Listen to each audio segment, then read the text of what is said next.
So, if anybody knows me, back in the day, I struggled with acne until I turned 32 years old. Yeah, you've talked about this quite a bit. I've talked about this extensively. Yeah. I'm a huge skincare advocate.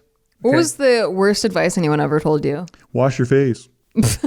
Yeah, trust me, I did that. So obvious. I did that every day. So thanks a lot. I did that like 3 times a day sometimes. So thanks a lot. But you know what actually does work? Prescription treatments. That's why we're excited to partner with Apostrophe, which is the sponsor of this episode. Shout out to Apostrophe. What? Apostrophe is a prescription skincare company that offers science-backed oral and topical medications that are clinically proven to help clear acne. Yes. Yes. They connect you with board-certified dermatologists who will create a personalized treatment plan that is perfectly tailored to your unique skin, because we're not all built the same, okay? Dude, exactly. This is what everyone told me. I had excess oils that used to develop on my face because I had overactive sebum. Okay, you go figure that one out. Calm down, scientist. What? That's what I'm saying. I needed it to be specifically tailored to me. You simply fill out Apostrophe's online quiz about your skin goals and medical history, then snap a few selfies, and your dermatologist will create your customized treatment plan. Apostrophe treats acne. They can also help you hit your other skincare goals like reducing redness, wrinkles, and even dark spots. We have a special deal for our audience right now, too. You can save $15 off your first visit with a board-certified dermatologist at apostrophe.com/STDTY. And when you use our code STDTY, this code is only available to our listeners. So to get started, just go to apostrophe.com/STDTY, click begin visit, and use our code STDTY to sign up. You'll get $15 off your dermatologist visit. That's apostrophe.com/STDTY and use the code STDTY to get your dermatology visit and save $15. And we thank Apostrophe for sponsoring the podcast. Thank you so much. I cannot thank you enough because skincare to me is a hellhole that I lived in for my whole life until very recently. So I love companies like this.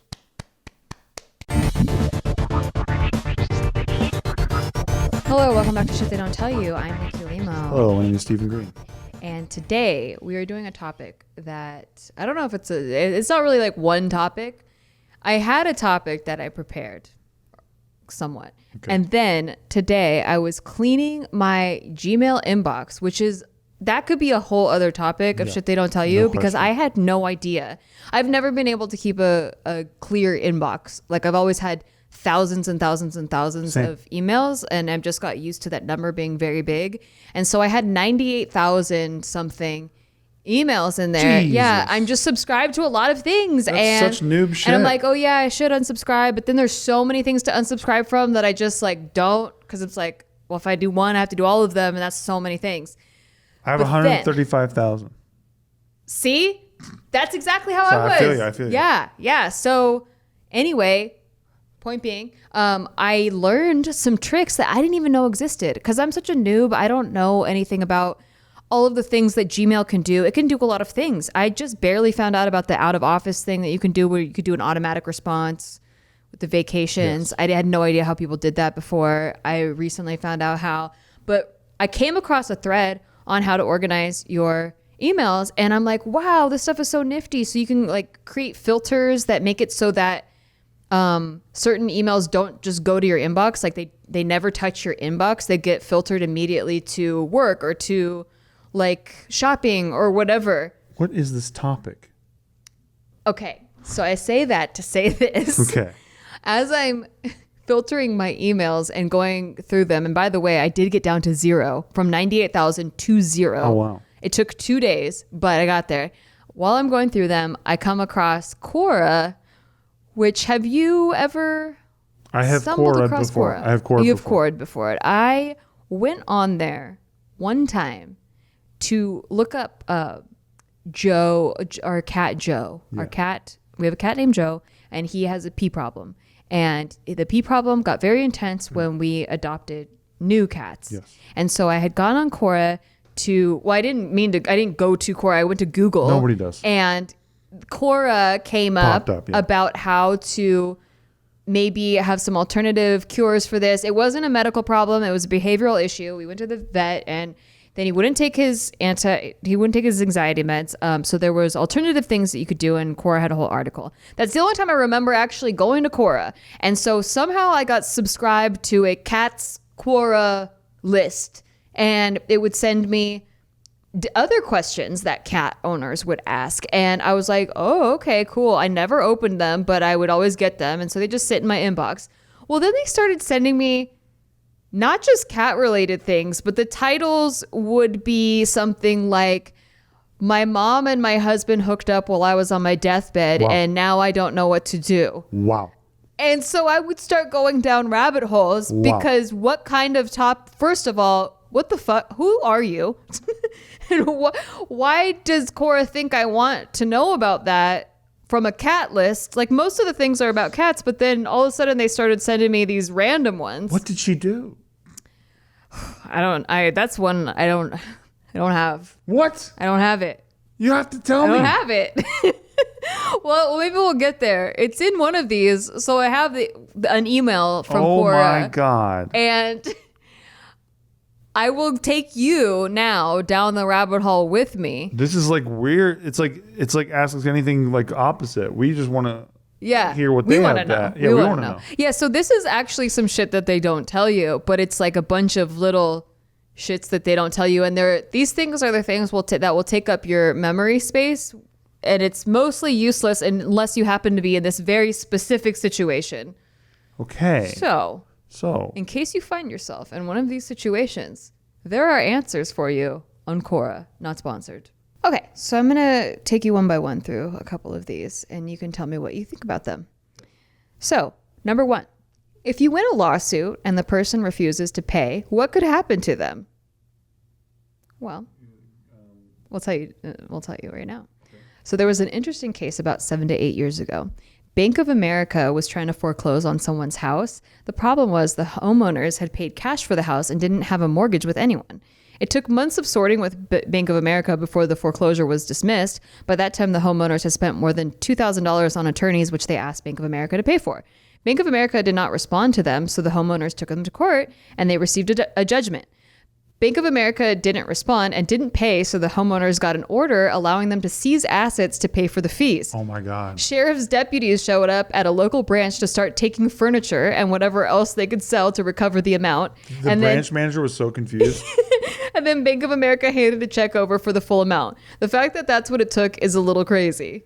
Oh my God, dude. You know their corporate communications all fucked because they don't care because they're too busy fucking us. Well, exactly. And who's going to go through those lengths to recover a small amount, small to them? $2,000. Literally nothing. Yeah. But then they didn't have the resources to give them $2,000. What's cool about Quora too is that, and I think Reddit does this as well, but people will share all of their stories in the comment section of these. So there's multiple stories of what could happen if somebody doesn't pay if they get sued. And I don't know who these people are that not only find the posts, but also take the time to type out all their stories, but God bless them because they're really interesting and funny. Well, there's some people I found on Quora who they're like, hi, I have a doctorate in blah, blah, blah. And why do people fall for crypto when it's obviously such a scam? And I'm like, that is the most that's everywhere. Biased question I've ever heard asked. It sounds like something that gets asked in a presidential debate when you already love somebody. Mm-hmm. It's like there's no neutrality there. You're just like, hi, my question is, why does everyone fall for a scam because they're too stupid? It's like, great. Well, those aren't the ones that we're reading. No, I know. But that was when I found Quora. Oh, I see. Yeah. Okay. Here's another one. Okay. If I see a police chasing a person and I trip the person to help the police, how likely am I to be charged with assault? How liable am I for a civil suit? Oh no. See? Yeah, if they break These their are face? Questions that you don't know the answer to. Right. It's some shit that no one tells you. Right. Okay, so assuming you've tripped the person on purpose to enable the police to catch the person and it wasn't intended to severely harm the person, like you didn't trip the person at the top of a long stairway or next to a cliff, you're probably okay. Helping the police stop someone whom they are pursuing might be considered a citizen's arrest, and if your actions are reasonable, in any event, it seems unlikely a district attorney would consider this charge worth pursuing or likely to result in conviction. Likewise, if the suspect sued you, it's unlikely he or she would win a verdict once it's apparent that you tripped him to help the police catch him as he was fleeing the police. But do you get a key to the city? I don't believe you get a key to the city. Aww. Then this person says, I do not think that's correct. You're not authorized to engage in a citizen's arrest in this circumstance. You did not directly witness any crime being committed, and you yourself, right, that the police were not saying anything like, stop that man, which might lead to an argument, and you were sort of deputized to aid in stopping this person. Here you deliberately act to trip the person. So there's a whole debate on it.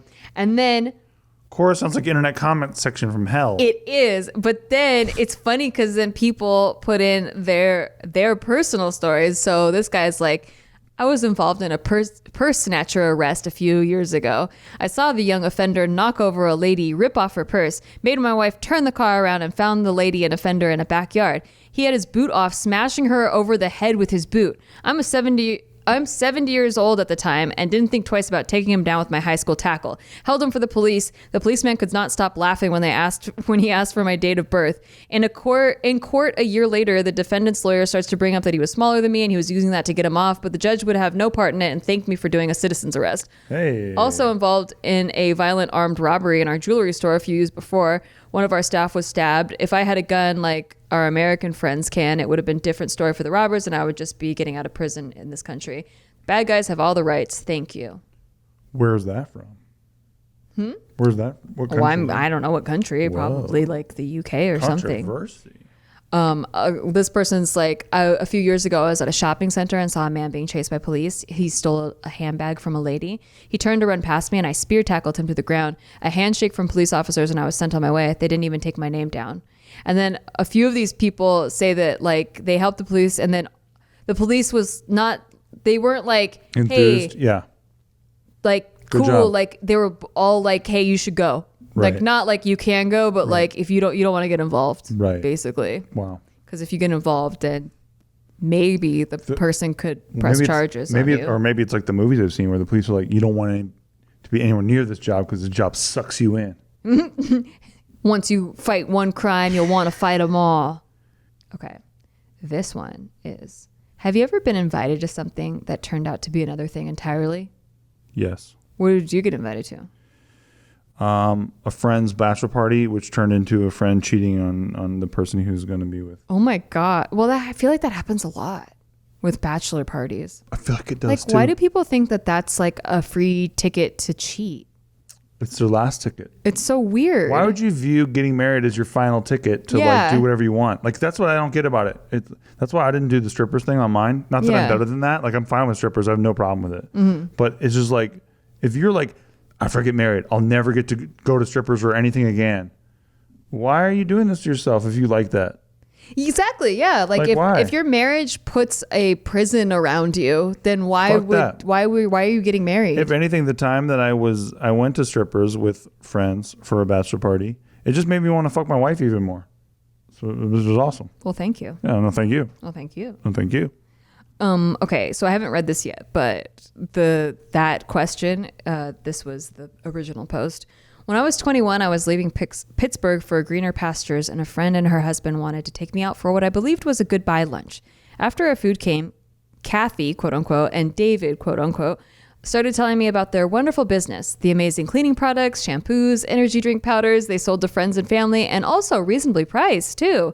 Yes, they sold Amway products, and this farewell feast was a lengthy pitch to get me to sell for them. No matter how many times I said no, they would twist it around to something else. They sat on either side of me and talked over each other, so that if I said no to one of them, the other would say no, so you can't sell right now, but you can later. I finally crawled beneath the table between their legs because it was the only way I saw to escape, and no, I never spoke to them again. I actually did go on a date that ended up, Same. we both have, we like, both that did. ended up being an pyramid MLM. scheme. Yeah. Well, they're not technically pyramid schemes. Mine was. Oh, what was yours? What was It your was company? vacations, but it was also timeshare. Timeshare? Yeah. The whole jam. But it was like if you Their whole thing is like, pyramid schemes are illegal, sir, so this obviously is not one. Yeah. Yeah. Great refreshments, I have to say. Some of the best butter cookies I've ever had. Not mine. Okay, I thought I was going on a date, and I thought this guy really liked me, and it turned out to be an MLM pitch. Same. This was the third date. And it was just at someone's house. It was just in someone's living room. He said we were going to his friend's business lunch. So I was at a gay club. I wasn't done. Oh, I'm sorry. I ended up signing up. Oh. Anyway, go ahead. I was at a gay club with a work friend. Mm-hmm. And he's like, you never been to a gay club? I was like, no. He's like, dude, there are chicks there. And I was like, what are you talking about? And he's That's like, true. Right. And he's like, no, like there are chicks who just go there to like be like, yay, I'm at a gay club or whatever. But then they look for the straight guys there. And I was like, I'm in. So I go, and sure enough, this like chick comes up to me, and she's from the UK, and she's like got the accent and everything. And she's like, hi, like, where are you from? And all shit. And I was like, blah, blah, blah. And then she's like, you're straight, huh? And I was like, yeah. And she's like, oh my God, you're all mine then. And like, we went on like 3 dates. And you never told me about this. Well, we didn't do anything is why. Okay. But this is an interesting story. Yeah. So then we go on first date. It was fun. We went to like this cool Mexican restaurant in Hollywood. Second date, I don't remember where we went. I was getting a little bored with it already. And then by the third date, she's like, hey, come to this hotel. And I was like, what? I was like, I guess it's the third day. We're supposed to fuck now, right? Yeah. But so I show up at this hotel to get her. And she's like, no, babe, come out and come in the hotel. And we're going to this ballroom. And I go in the ballroom, and it's an MLM, like, oh my God, property, like vacation scam. And she's like, isn't this fantastic? She's like, this is what I think I want to do for money. And I was like, what the fuck are you talking about? She's like, yeah, and if you're here, then I get a certain percentage off. And I know exactly what this is too, because I invited so many people to these. Yeah. Once I signed up and I was in it. And I was horrified. I already knew what it was. Would use that too. Like, I would purposely look for single dudes. Like, and I would be like, oh my God, do you happen to know you worked an angle. I was like, do you happen to know anybody that would want to make an extra $500 to $1,000 a month? Like, I'd really look it right out. An extra income. Can I get your number? You drank the Kool-Aid. Yeah, but I mean, I was also, you know how I am where like, I like to just know. Like, I just wanted to know what it was like. So my mom was in Amway, and she'd already warned me against these things, you know? Like, so I grew up with her doing Amway and it not working for her, and like she told me all about it. So I knew what it was. Like, getting into it, I was like, oh, this is like Amway. And I was like, this is an MLM, you know? I knew everything about it, but I still was curious. Like, I wanted to know, like, what do you guys do? Like, what is it like in there? And I will say that they're the ones that first introduced me to reading nonfiction books, like business books and personal development books. Like, all the books that I'm into now, that I'm still into, they first kind of introduced me to that. And I don't think I would have been a reader if I hadn't been introduced to this realm of books. Yeah. You got something out of the cult. Yeah, exactly. And also, I never felt like that was, like, I never bought into the whole, like, this is what's gonna make my dreams happen. I just loved being around the atmosphere and observing all these people, because it gets so hyped. Everyone was obsessed with Tony Robbins and all these, like, gurus. But before this guru culture was around, like, this was, like, the original, like, where they used to make all their money. Right. And so...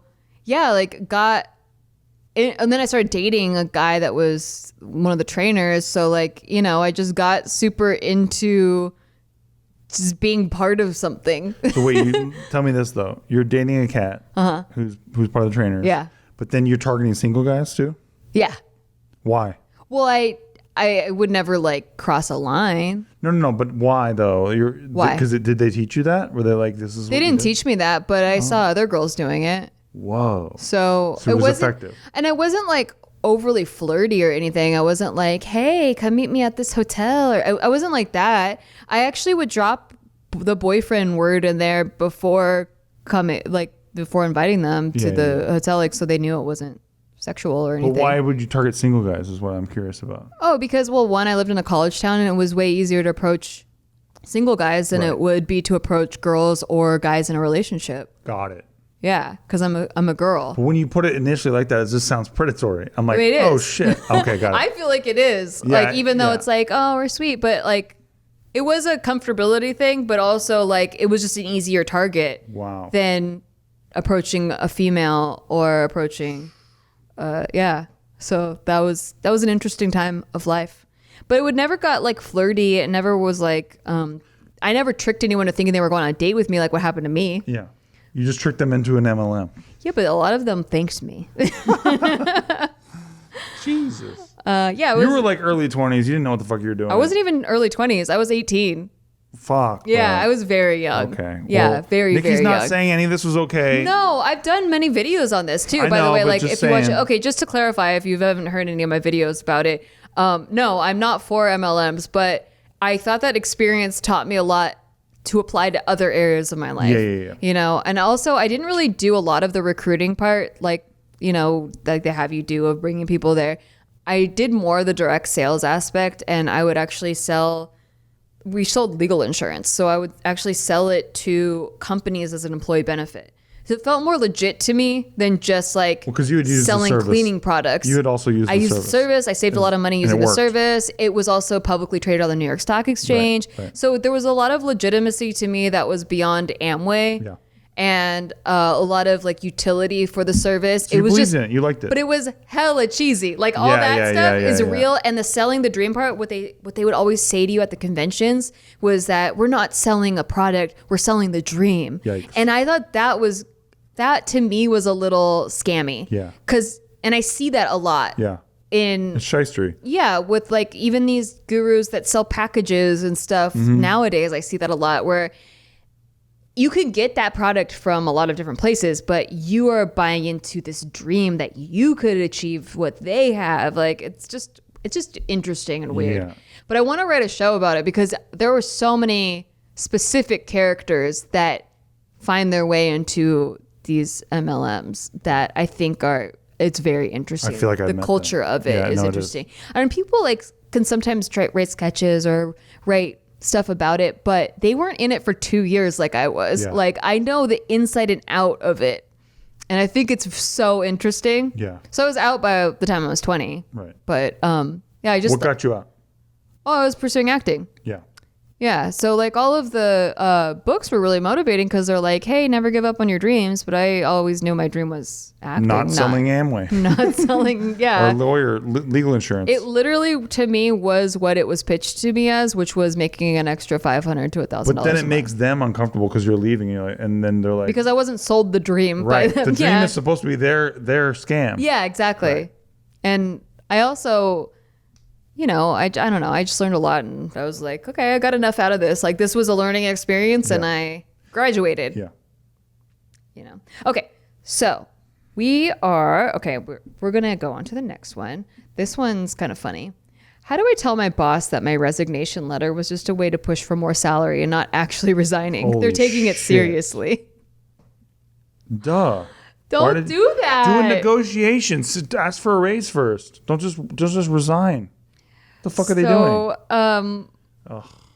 So, okay, she says she's disabled comments here because most notices for the comments are people who are writing their own answers or criticizing the person who asked the question. Well, duh. You have a horrible way of solving this problem. Okay, so here's the answer. Okay. She says, my answer. Sadly, I see a lot of answers that are quite critical and judgmental. Some are sarcastic or start friendly and then turn. Sometimes I think people use questions like this more as a chance to practice writing skills or ways to take people down than to reach out and help. That's more Reddit, honey, but it's okay. Yeah. Let's break it. Yeah, you should comment that because that'll show her. Hey, babe, that's Reddit. Thanks. Let's break it down in short. You wanted a higher salary. 2, to get this, you wrote a resignation letter. 3, your boss took it seriously. 4, your employer now expects you to leave. So let's examine the possible outcomes. First, the one you want to do is explain to your boss why you wrote that letter. Let's take a look at what can happen with that. How will your boss react? Sometimes it helps to think, how would I react? Remember, though, in this case, your reactions will incline more toward what you want to happen than what they will likely do. So you tell your boss, he might say, okay, we'll just toss it. But he's likely already told HR and anyone else involved. Even if it's a small company, that's still at least the company owner or his boss. How will they respond when they hear that you did it only for negotiating a higher salary? It does make you look bad. Yeah. They've already started a plan for your departure. So when you tell them, I know you'd like them to say, oh, we understand, you can keep your job. We like working with you. But the chances are quite slim that they'll say that. Even if they do, your relationship with the company will have changed. The first thing they're going to be thinking is that this letter was a lie. They won't see it as a bluff, but as you writing something that was not true. I'm not trying to give you a hard time, but it's important to understand how they'll view this event. They took your letter at face value. They had no reason not to. Think about it. You wanted them to think, oh, he's going to leave, so let's pay him more. So you accomplished half of your intent. They took it seriously. The bad news is that rather than trying to get you to stay, they decided to let you go. So you did want them to take it seriously. You just wanted them to respond differently from how they did. No, Yeah. you gave away your leverage, though. Yeah. Your leverage is over. I'm leaving if you don't. Well, guess what? You opened with, I'm leaving. So then they're like, okay, fuck, I guess you're leaving. And then you don't say what your terms are. You just said you're leaving. So then there's no negotiation at all. It's just over. Even if you don't, they're simply not going to trust you now as they did previously, because now they just think. No. When you say one thing, you're just trying to manipulate the situation. No, now they already have 18 resumes from other people who are looking for a job. Yeah. Like, you fucked up. Like they already know what their other options are. Like, you gave away your leverage. Yeah. You never give away your leverage, ever. You should just ask for what you want. Yes. But I think they realized that after the fact. Oh, good. But it sounds like they disabled comments because they got sad about it. Yeah. Okay, so the second option in this answer is you can lie to them and say, the other job fell through. Can I stay? You may think that's a clever way to solve the problem and to stay in your job, but there's a good chance that they'll say, we're already in the hiring process. Yeah. Can you take a pay cut? Also, if they ever find out in any way that it was a bluff, they'll trust you even less than you try to explain it to them. Yeah, and they probably will try to negotiate your salary down. They're going to get someone at an entry level compared to you to do your same job for cheaper than you. Yeah. Fuck. You fucked up. Such a huge mistake. Yeah, don't do that. And then they say third, and everything above leads to this. You can go on and find a new job and leave. If you don't, then your boss will not value you as he did before. The best thing you could do is understand this was not wise and that you would have been better off negotiating with them directly. That's what happens when you skim what to do in a negotiation and you see the part that says walk away and you're like, just start by walking away. No. You have to let people know your terms. Yes. Your terms. And then you walk away. Mm-hmm. Terms without walking away is you're just quitting. And you mean the other way around. Walking away without terms. Walking away without terms. Yeah, you're just quitting. Which, why wouldn't they take it seriously? Why wouldn't they accept that? Okay, we had a person quit. We have a process. You're not allowed to keep people against their will. No kidding. In any state. So. Anymore. Right. So yeah, that sucks. Never do that. Never do that if you want to keep your job. Wow. That's a great one not to do, though. Yeah. Okay. We're going to take a break. Yeah. But when we come back, I have a few more interesting tidbits of information. This is good shit. In case you find yourself in any of these situations. This enrages me. I know. That's good. So, if anybody knows me, back in the day, I struggled with acne until I turned 32 years old. Yeah, you've talked about this quite a bit. I've talked about this extensively. Yeah. I'm a huge skincare advocate. What was the worst advice anyone ever told you? Wash your face. Yeah, trust me, I did that. So obvious. I did that every day. So thanks a lot. I did that like 3 times a day sometimes. So thanks a lot. But you know what actually does work? Prescription treatments. That's why we're excited to partner with Apostrophe, which is the sponsor of this episode. Shout out to Apostrophe. What? Apostrophe is a prescription skincare company that offers science-backed oral and topical medications that are clinically proven to help clear acne. Yes. Yes. They connect you with a board-certified dermatologist who will create a personalized treatment plan that is perfectly tailored to your unique skin, because we're not all built the same, okay? Dude, exactly. This is what everyone told me. I had excess oils that used to develop on my face because I had overactive sebum. Okay, you go figure that one out. Calm down, scientist. What? That's what I'm saying. I needed it to be specifically tailored to me. You simply fill out Apostrophe's online quiz about your skin goals and medical history, then snap a few selfies, and your dermatologist will create your customized treatment plan. Apostrophe treats acne. They can also help you hit your other skincare goals like reducing redness, wrinkles, and even dark spots. Also, like, my skincare goals have changed over time. You know, like, as you age, more lines become apparent. It can help with lines and dark circles. So, like, everyone has different goals with their skin, depending on what stage of life you're in and what type of skin you have and all kinds of stuff. So that's really cool that it caters to that. That's awesome. We have a special deal for our audience right now, too. You can save $15 off your first visit with a board-certified dermatologist at apostrophe.com/STDTY. And when you use our code STDTY, this code is only available to our listeners. So to get started, just go to apostrophe.com/STDTY, click begin visit, and use our code STDTY to sign up. You'll get $15 off your dermatologist visit. That's apostrophe.com/STDTY and use the code STDTY to get your dermatology visit and save $15. And we thank Apostrophe for sponsoring the podcast. Thank you so much. I cannot thank you enough because skincare to me is a hellhole that I lived in for my whole life until very recently. So I love companies like this.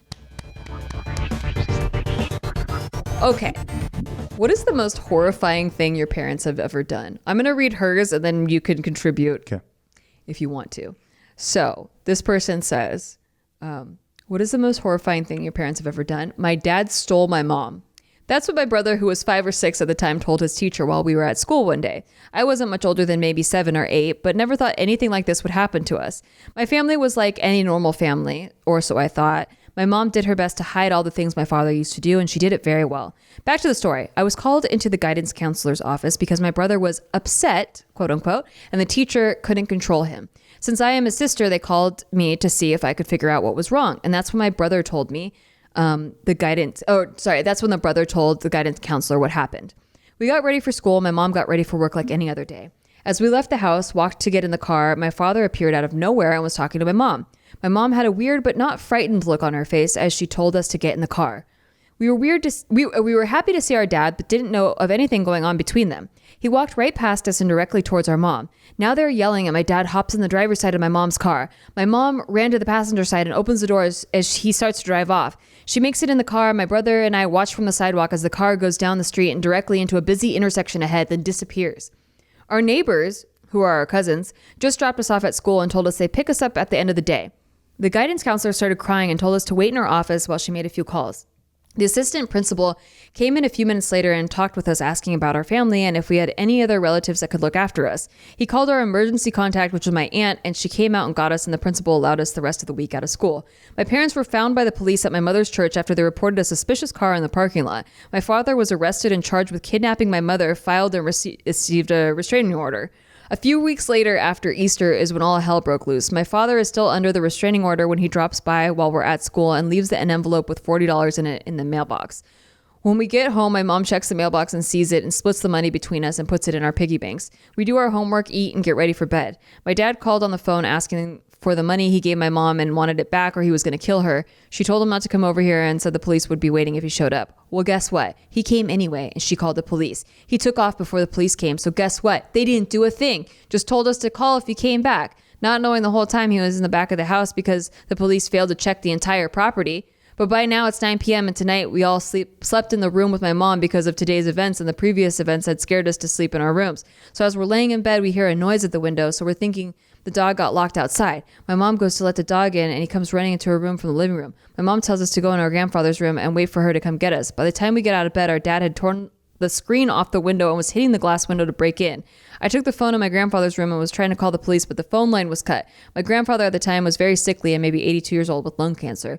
We hid behind my grandfather's breathing machine, and my dad came in shortly behind us, and all I could hear was my dad telling my mom he was going to kill us all. Our mom yelled to us that she loved us and for us to stay here. She was his true target and not us. Heard the front storm door lock and saw headlights from my mom's car in the driveway while we're stuck in the house with our crazed father. He took a gun out of our grandfather's drawer and headed to the front door after my mom. He kicked the storm door with so much force that the entire frame came off with it. I'm right in behind my dad, yelling and crying for my mom to take us with him and that he has a gun. I'm standing in the front of the yard just yelling and crying for help, and then pop, pop, pop, pop, pop. My dad shot into the car, and the car just inches backwards out of the driveway until the curb from the opposite side dropped. Oh my God, I didn't know this was going to be so crazy. This person watched their dad murder their mom? My dad turns around and walks towards me and says, "I'm so sorry," then points the gun at me and pulls the trigger. Click. Then points the gun at my brother. Click. He took the gun and pointed at the air and it fired. Then he dropped the gun and ran off. Police arrived shortly for numerous calls of shots fired. With all this going on, my mom was alive and only barely injured. She was shot in the arm, but if you ever saw the car before it was fixed, you would have thought nobody made it out alive. The driver's side headrest had 2 bullets that went through it and into the back seat behind it where I usually sit. The passenger rear seat had a hole directly in the middle of it. My brother normally sat. Here it is 25 years later, and we are all fine. The police caught my father, and he was sentenced to a whopping 18 months in jail for burglary, breaking and entering, and domestic violence, but not 3 counts of attempted murder. Hey, can we give a huge shout out to restraining orders, though? Dude. What a joke. Restraining orders need to come with ankle bracelets that fucking immediately, if you come within any distance of this person. Yeah, it's ridiculous. You should lose your freedom like when you have a restraining order. Yeah, and you know what? It's so hard to even get a restraining order. I tried to file one time on, I won't say who, but and they need so much information and so many records of a just pattern. Dismiss everything else. And like you have to be able to prove so much that you're in danger to even get one. And then it doesn't matter because if you have one, this shit could still happen. And this shit happens all the time. And what if the gun went? I mean, the gun goes off usually in every story that I've heard. Dude, that person was being saved by a guardian angel. That's or something. insane, bro. He pointed it at her, it clicked. Pointing at the brother, clicked, and then pointing at the sky, and it fired. And the mom survived. And the mom just got shot in the arm, even though the bullet holes were in the headrest, like where her head was. That's just that's crazy. Definitely, you were meant to be alive, but wow. Jesus. That's insanity. Yeah, my parents never did anything that bad. God, no. My God. I can't think of... What was the initial question even? I don't even know. It was, what's the most horrifying thing your parent has ever done? Whoa. How weird. Look at the first comment is from this person. Oh, that's weird. From Cheryl Green. That sounds like my mom. Yeah. Yeah. No, look. I mean...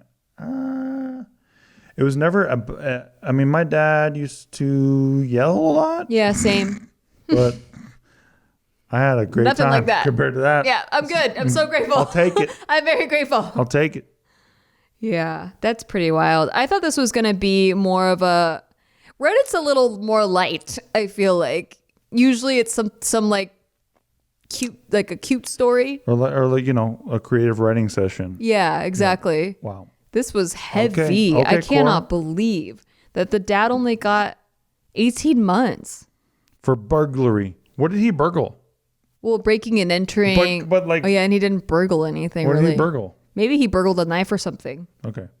Hopefully he burgled the gun from the house. Oh, yeah, the gun. Like, he burgled the gun. That was the grandfather's gun. So he burgled that. He did burgle that. And that's it. Okay, thanks. Moving on. Okay, how about this one? Because I feel like I wouldn't know anything about this. And I would think I was doing a good job. Okay. I caught an accident on my dash cam. I turned the footage over to police. Now the party that was at fault is suing me. What should I do? What? So this person caught the accident, witnessed basically, and caught footage of it. Yeah. And gave it to the police. And now they're being sued by the party at fault. Makes sense. Well, no, the first part makes sense. It says, I saw that happen to a debt collector who sued a person for a debt they did not owe. They also got a few other things and filed an FDCA violation and got as costly as $150,000. A good lawyer will save you a lot of grief and money. All the answers are just like, get a good lawyer. But wait, the first part makes sense. Like you saw something, you submitted it to help out, like with what happened. Like you witnessed something. You know, that's the problem with lawsuits and suing is that you can actually sue for any reason, whether or not you win is a different story. You can countersue. The fact that like I could sue you for looking at me wrong or whatever. Mm-hmm. But if you don't defend yourself, which costs money to defend yourself, even if you don't have an attorney, even to file the paper that says I'm not guilty is like $300, $400. How do I file the paper that says guilty because I did look at you wrong? And I'm like, I'm suing you for $10,000 for looking at me wrong. Then you have to pay that $10,000 if you say guilty. Right. And if you don't defend yourself, then you lose by default because you didn't say no. You didn't say I'm not guilty. So then you're guilty by default and you lose and you owe $10,000. So it's really ridiculous that that this person ends up in this situation. Dude, one of the best things that ever happened when it comes to me getting into an accident was I was going to Maker Studios back in the day and I was parking. Everybody used to park at the grocery store. Yeah. Back then because like there was no parking at Maker. Yeah. And so I was parking at the grocery store and I was trying to pull into a parking spot and this stretch Hummer is like driving like in a left turn in front of me. And I just sat there. I was in my black truck at the time and I didn't move, right? Mm-hmm. I just sat there parked and as this guy like went across my vehicle, and he scratched his own Hummer against my truck while I didn't move. I was just sitting there. And then he gets out and he's all pissed at me and like yelling at me, and all these witnesses start coming up and being like, hey, you fucking like scratched your shit against this young man's shit. Yeah. Because I was like 23. Yeah. I look like a fucking... You were a young man. I look like I was drafted by the Marlins in the first round. He wants to make it clear he's not talking about himself now. No. Yeah, exactly. Thank you. She knows me. Yeah. So then this guy's like in my face and he's like, hey, fuck you, you stoner motherfucker. And I was like, I get that I'm like... A kid. Yeah, I'm young and I'm dressed. Probably, I wore a lot of Urban Outfitters then, so I probably look like I blazed. You tricked me. But I don't. I was like... And you know what's so stupid about me too is that I was like, I've never smoked weed in my life, dude. Of course you did. You honed in on that part. I honed in on that. Well, I also called him a bunch of names that I don't want to mention here. Okay. But I also was like, I never smoked weed in my life, dude. You fucking dumbass. All this shit, you know. You do have a rage aspect to you where I'm like, yo, if it's clear this person's the crazy one, like you don't have to. Well, what's funny is he's wearing like a limo driver's hat. And he's got like the full like the suit thing that they wear and all that stuff. Yeah, but you had enough witnesses saying that like it wasn't you. Well, no, this is before the witnesses came up. Oh, okay. So he's like laying into me about how I'm gonna pay for this and all this shit. And I'm going like, and he's calling me like this stoner and all this stuff, and I'm going like, you dumb motherfucker and all this shit.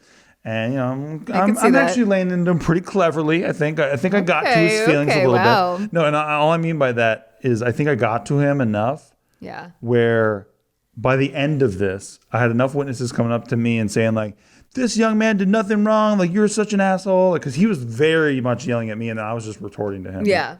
So then by the end of this interaction, he ended up hugging me. What? Yeah. Because I think I got him pretty deep on a couple of things. And he had enough people that were confirming that he was wrong that he realized that he was wrong. And then he fell into my arms kind of. Oh my God. Super weird. That's super weird. I swear to God this happened. I would be scared that he was going to try to get you on assault or something. Like, you touched me. You know, like he hugs you and then, if he's the type of person that crashes into you and then accuses you, he could be the type of person that hugs you and then accuses you of assault. No, he like, it was a handshake at the end of it. He's like, hey, I was wrong. I think I messed up here. I apologize. And I was like, it's all good, brother. And then we shook hands. And then he looked me in the eye, I looked him in the eye, and then he like crumpled into my arms almost. And he's like 300 pounds. I was like, I can't hold you, bro. This is fucking crazy. But he was like emotional about it. Because it was such a heated moment. Yeah. I could see that. Yeah. Once you realize you're wrong. And then you're like, fuck, I feel terrible. But it's fascinating. And that 100% happened. Like I remember it like it was yesterday, but I remember where I was, everything. But yeah, it's just so interesting. Once you have enough people agree that you're wrong, to see the way that he was able to try to comply with that and then accept it was fascinating. Yeah. One time that happened to me where I was at a gas station, not the same exact thing, but I was at a gas station and this kid, he looked like maybe 19 years old behind me. I didn't know until after this happened, but he was behind me and he was on his phone pulling out from behind me. So we're at the gas station. I'm in the front pump. He's in the back pump and he pulls out around me. And he's not paying attention. He's on his phone. And he completely sideswipes my entire car. Shit. Yeah. And then I'm like, what's the fuck? What's the damage? Huh? What's the damage? It was pretty crazy. I mean, yeah, my entire car is sideswiped. And he starts being like, you crashed into me. Like that kind of thing. I'm like, I haven't moved. I've just been sitting here. You crashed into me. Yep. And you're on your phone. And then you could tell he was getting scared. So he was like doubling down. Like, no. And he had friends in his car. And he's like, yeah, you crashed into him. And like, then all these witnesses started coming out. And I was like, I'm going to follow. I need your license and registration. I need to take a picture of it for insurance. And he's like, no. And he wasn't giving it to me. And then I was like, well, I'm going to call the police then. Because I'm going to file a police report. And I started taking pictures of his license plate and all kinds of stuff. Done. And he started getting so scared. And so he's like, okay. Here's my license. And here's my Whoa. He ended up paying for it, like his insurance paid for it, but yeah, like that whole like they crash into you and then accuse you of it is so wild. Well, and what's ironic too, because I think if I go back to that moment, which I tried to do at the time, but he was coming at me so hard, like he's probably under so much stress. He's got a big fucking Hummer limo that he's trying to like get into a grocery store parking lot. It's probably his business too. Probably his business, or probably like he works for somebody else and like they have a couple of cars, and so he's got to pay for the damage or whatever.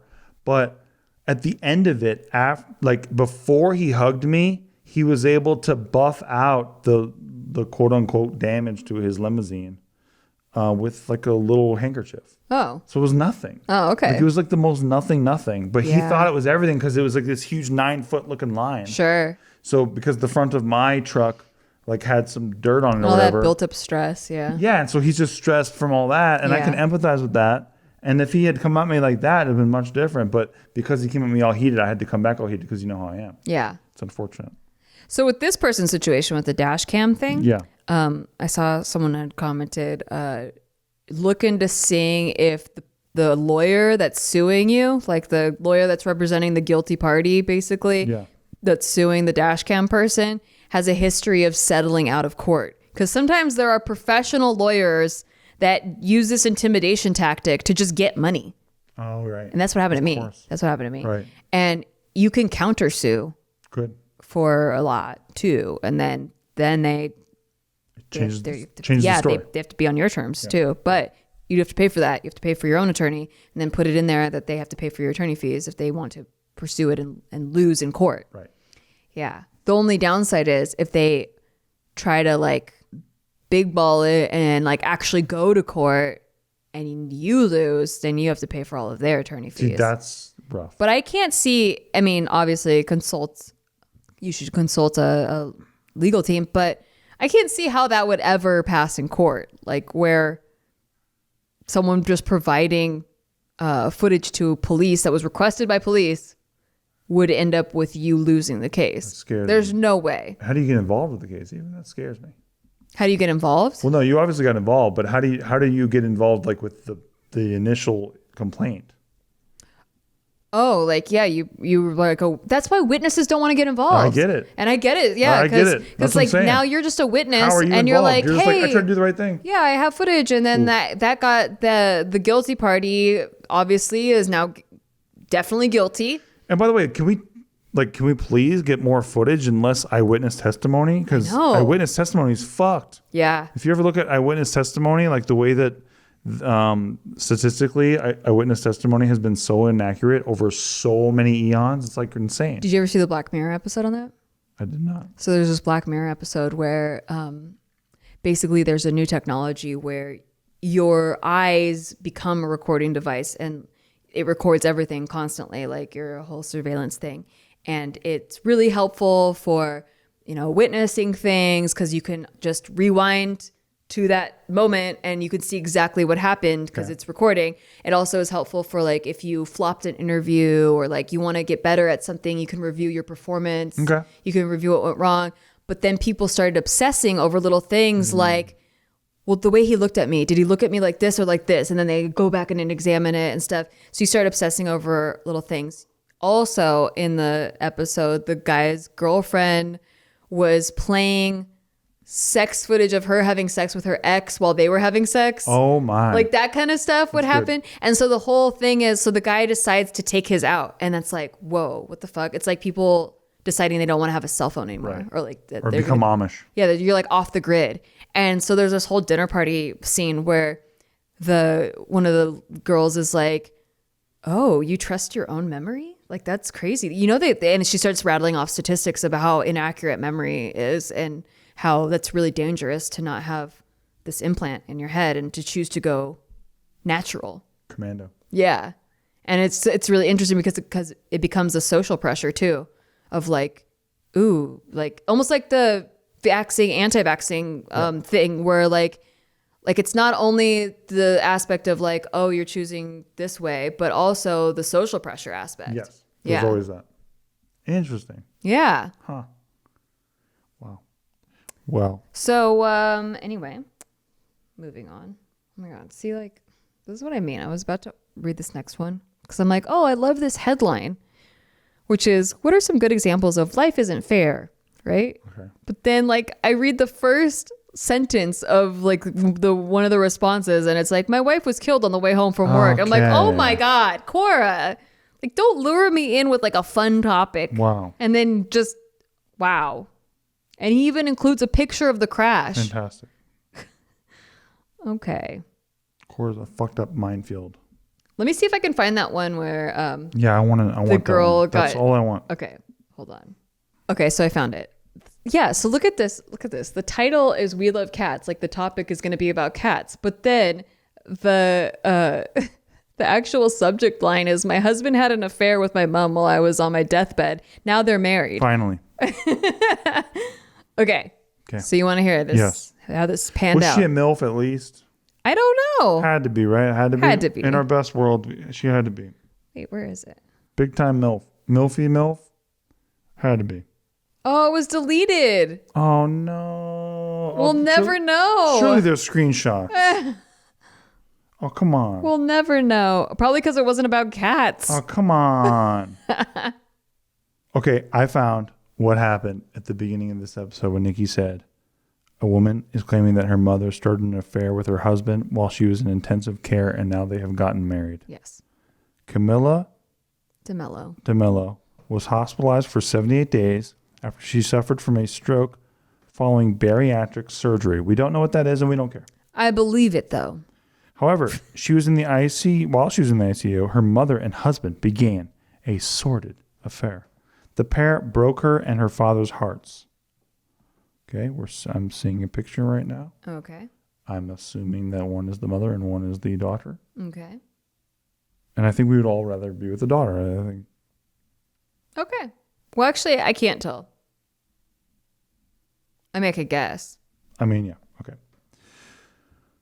They both look young. So, as a teenager, Camilla says, as a teenager, around 13, 14 years old, my mother started to compete with me. She was only 20 years older than me and said that my clothes were better suited to her. Her food was better. Nothing I did was good enough. When I was 25, I fell in love with a boy 10 years older than me. We got married August 2013. And the following year, our now 6-year-old son was born from a complicated pregnancy. In 2017, the young woman had surgery to balance her hormones. Camilla said, during this period, my mother, I swear I can't call her a mother anymore, went to my house to help my husband take care of our son, who at the time was 4 years old. My father had stayed in the interior of a state in Brazil with my younger brother. Only later did I learn that in the 4 months I spent in the hospital, much of the time between life and death, my ex had visited me twice and my mother none. When Camilla's dad came to take her home from the hospital, he told her of the deception. The young woman said, I had the worst pain of my life and it wasn't physical. Without much ado, my father, who had already taken my son, said that his wife and my husband were having an affair. It looked like he was being stabbed in the chest, a mixture of disappointment and disbelief. Camilla added, I called my mother. Very nervous, I said I had left the hospital, I was alive, and asked if it was true that they were, in fact, together. The answer, yes, together and very, very happy. I could not believe what I had heard. The couple are still married, and Camilla's son sees his dad and grandmother weekly. What? That's so weird. Just your grandma is also your stepmom? Camilla added, my son stays with his father 2 or 3 times a week by court order. It's not easy. I'm obliged to allow my little one to live with this toxic and harmful relationship. That's crazy. I recently learned that my mother is keen to celebrate their relationship anniversary on March 2nd without even disguising that she started going out with my then husband while I was in the hospital. Yeah, that's narcissism. That is insane. That's crazy. That reminds me of like Brittany Murphy's mom hooked up with her husband after she died. Oh, that's right. Was that alleged or not? No, it was true. We'll say alleged just in case. They slept in the same bed after. So it's alleged. Yeah. I don't know. I bet you could Google it and confirm. If they had a Casper mattress, maybe they didn't even know they were in the same bed. Oh, wow. Sponsored by. Thank you. Thank you. We're not sponsored by Casper. We're not actually. Us, we would beg them. We do sleep on a Casper mattress every night, and we would literally beg them. So thank you for that. I was sponsored by them on Big Mood a long time ago. Cut that, Mark. Yeah. So that is insane. Yeah, that's crazy. Just a blatant display of narcissism. Well, that's when you're like, fuck it. I don't even care what my actions do to anyone else. Exactly. Wow. You're narcissistic. Wow. Abusive and narcissistic. Yeah. Yikes. I know a friend's mom who's like this. Me too. Yeah. I know what friend you're talking about. Exactly. I think we both know. Yes. Yeah. It's bananas. It's bananas. Like, how are you a mom even? Like, why would you wear a white wedding dress to their wedding? And I bet that wasn't even that surprising to her. I mean, it's surprising, but I bet she was abused in her childhood by her mom. Oh, I'm sure. If not emotionally, if not You're physically. talking about the mom was by her mom. No, I'm talking about this girl. Oh, right. This person. Who's got the mom. Yeah, I'm talking about the mom had to have emotionally abused her. Yeah. This is the icing on the cake. Yeah. Crazy. Wow. Anyway. What a horrible expression, by the way, putting the icing on the cake when it's such a horrible thing. Well, you could say it about horrible things or about good things. Must be a boysenberry cake, something nobody really wants to eat. Oh, boysenberry cake sounds good. Must be probably a better muffin. Tapioca cake. Nobody wants to eat that. Texture is kind of weird, yeah. See? Yeah, it's true. See? Well, anyway, that brings us to the end of today's episode of all the shit that they do not tell you about podcast and network. Okay. And we are Steve Green and Nikki Limo alike. And we would like to thank you all so much for helping us out on Patreon. It helps out so much. The show is supported by Patreon 1,000%. Patreon.com/sticky. Links in the description. And we also have a show in there called Crypto Corner where I take you through all my crypto moves. And it's very fun. We enjoy it very much. And we do live streams every month. And we do a bonus episode of Shit They Don't Tell You, Shit They Don't Tell You After Dark. And we have a Discord community. And if you have a question for us via the Q&A, hit us up. Podcast@Nikki.Limo. All right. Cool. And Casper, hit us up anytime you want. We would love to talk. Anytime you want. We have some interesting ideas about marketing. What if a mom got into bed with her son-in-law? He can't even feel her get into bed. We'll see you next time. And that's where we're starting. Bye.